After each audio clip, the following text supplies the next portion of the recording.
Hi, ഞാൻ Vijayalakshmi. Welcome to YouTube channel R4V garden. ഇന്നത്തെ video എന്ന് പറയുന്നത് വെള്ളരി കൃഷിയെക്കുറിച്ചുള്ളതാണ്. വെള്ളരി കൃഷി ചെയ്യാനായി നമുക്ക് മണ്ണൊരുക്കാം. ഡോളമൈറ്റ് ചേർത്ത് ഒരു 5 ദിവസം വെയിൽ കൊള്ളിച്ച മണ്ണാണ് എടുത്തിരിക്കുന്നത്. അടിവളമായി കോഴിവളമാണ് എടുത്തിരിക്കുന്നത്. കൂടെ എല്ലുപൊടിയും വേപ്പിൻ പിണ്ണാക്കും ചാരവും എടുത്തിട്ടുണ്ട്. ഈ മിശ്രിതത്തെ നമുക്ക് നന്നായിട്ട് തന്നെ യോജിപ്പിച്ചെടുക്കാം. അടിവളമായി നമുക്ക് ചാണകപ്പൊടിയും ആട്ടിൻ വളവും കമ്പോസ്റ്റും ഒക്കെ ചേർക്കാവുന്നതാണ്. പ്രത്യേകം ശ്രദ്ധിക്കേണ്ട കാര്യം, നമ്മൾ മണ്ണിൽ ഡോളമൈറ്റ് അല്ലെങ്കിൽ കുമ്മായം ചേർത്ത് വെയിൽ കൊള്ളിച്ച മണ്ണായിരിക്കണം.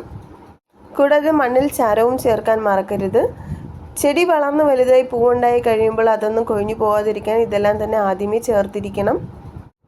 മണ്ണ് നിറയ്ക്കാൻ എടുക്കുന്ന ഗ്രോ ബാഗ് ആയാലും ചാക്കായാലും അതിൽ നിറയെ സുഷിരങ്ങളുണ്ടോ എന്ന് ഉറപ്പുവരുത്തണം. കാരണം ചുവട്ടിൽ വെള്ളം കെട്ടി നിൽക്കാൻ പാടില്ല.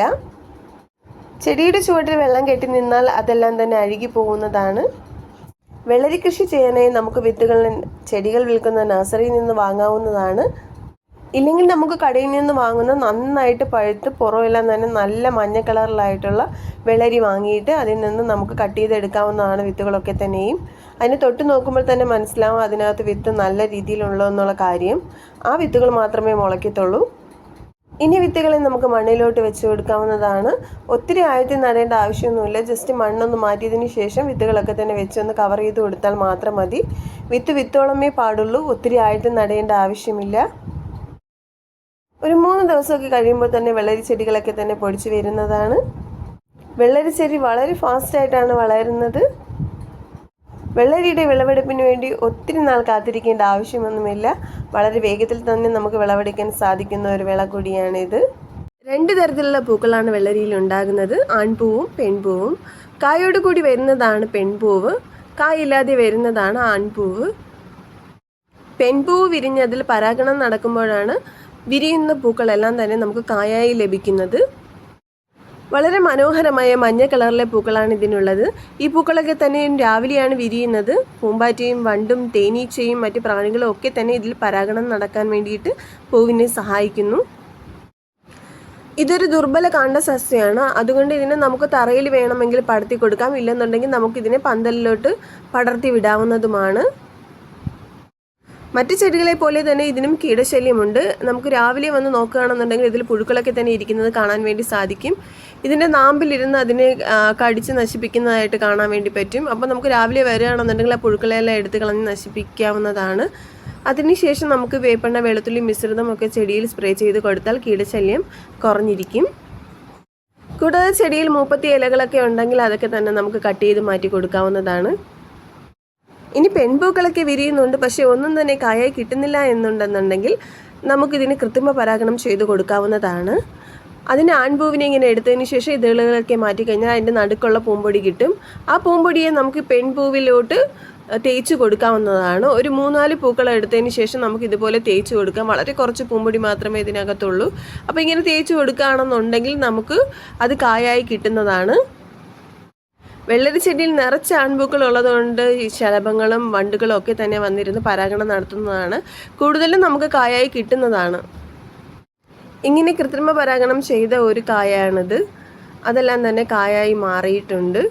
അപ്പോൾ ഒന്നും കായായി ലഭിക്കാത്തവർ ഉണ്ടെന്നുണ്ടെങ്കിൽ ഇതുപോലെ ഇന്ന് ചെയ്തു നോക്കൂ. ചെടികളെല്ലാം ഒന്ന് വള്ളി വീശി കഴിയുമ്പോഴത്തേക്കും നമുക്കൊരു 10 ദിവസം കൂടുമ്പോൾ ചെടികൾക്കെല്ലാം തന്നെ വളപ്രയോഗം ചെയ്തു കൊടുക്കേണ്ട ആവശ്യമുണ്ട്. അതിനായി ഞാൻ എടുത്തിരിക്കുന്നത് ചാരവും ചാണകവുമാണ്. അത് നന്നായിട്ടൊന്ന് മിക്സ് ചെയ്തതിന് ശേഷം നമുക്ക് ചെടിയുടെ ചുവട്ടിൽ ഇട്ട് കൊടുക്കാവുന്നതാണ്. അതിനുശേഷം അതിൻ്റെ മുകളിലായി നമുക്ക് ഒരു ലെയർ മണ്ണും കൂടി ഇട്ട് കൊടുക്കാം. ചാണകം മാത്രമല്ല, നമുക്ക് ആട്ടിൻ വളവും കോഴി വളവും ഒക്കെ തന്നെ ഇട്ട് കൊടുക്കാവുന്നതാണ്.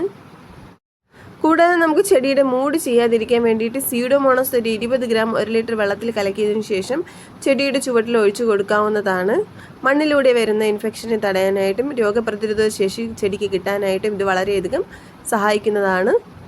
വെള്ളരി ചെടിയിൽ മുരടിപ്പ് രോഗം കണ്ടുവരാറുണ്ട്. പ്രധാനമായും വെള്ളീച്ചയാണ് ഇതിന് കാരണമായിട്ടുള്ളത്. അപ്പോൾ അതുണ്ടെങ്കിൽ അതിനെ നശിപ്പിച്ച് കളഞ്ഞതിന് ശേഷം വേപ്പെണ്ണ വെളുത്തുള്ളി മിശ്രിതം സ്പ്രേ ചെയ്യാവുന്നതാണ്.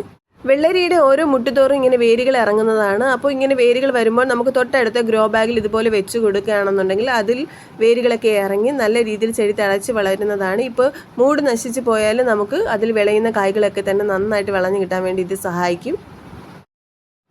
ഇത് എൻ്റെ തോട്ടത്തിൽ നന്നായി വിളഞ്ഞ് പഴുത്ത ഒരു വെള്ളരിയാണ്. അത്യാവശ്യം തൂക്കമുള്ള ഒരു വെള്ളരിക്ക തന്നെയാണ്. നമ്മുടെ വീട്ടിലത്തേക്ക് ആവശ്യമായിട്ടുള്ള വെള്ളരിക്ക നമുക്ക് തന്നെ ഉൽപ്പാദിപ്പിച്ചെടുക്കാൻ വേണ്ടിയിട്ട് സാധിക്കും. വളരെ എളുപ്പമാണ് വെള്ളരി കൃഷി എന്ന് പറയുന്നത്. നമ്മുടെ ഒരു ചെറിയ പരിചരണത്തിൻ്റെ ആവശ്യകത മാത്രമേ ഉള്ളൂ. രാവിലെ വൈകുന്നേരം ഒന്ന് ചെടികളുടെ ഇലകളിൽ നോക്കി ആ പുഴുക്കളൊക്കെ എടുത്ത് കളഞ്ഞ് നശിപ്പിച്ച് കഴിഞ്ഞാൽ നമുക്ക് അതിൽ നിന്ന് മികച്ച വിളവ് തന്നെ കിട്ടും. ഇതുവരെയും വെള്ളരി നട്ടിട്ടില്ലാത്തവർ ഉണ്ടെങ്കിൽ വേഗം തന്നെ നട്ടോളൂ. ഓണം വരാറായി. നമ്മൾ വെള്ളരി നടുകയാണെന്നുണ്ടെങ്കിൽ ഓണത്തിന് നമുക്ക് നമ്മുടെ തോട്ടത്തിൽ നിന്ന് തന്നെ വെള്ളരി വിളവെടുക്കാനായിട്ട് സാധിക്കും.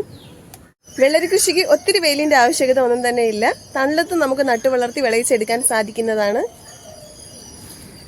അപ്പോൾ എല്ലാവരും വീട്ടിൽ ഒരു ചെടിയെങ്കിലും വച്ച് പിടിപ്പിക്കാൻ വേണ്ടി ശ്രമിക്കുക. കൃഷിയെ സ്നേഹിക്കുന്നതിൻ്റെ എല്ലാ കൂട്ടുകാർക്കും വീഡിയോ ഇഷ്ടമായാൽ ലൈക്ക് ചെയ്യാനും ഷെയർ ചെയ്യാനും സബ്സ്ക്രൈബ് ചെയ്യാനും മറക്കരുത്. താങ്ക്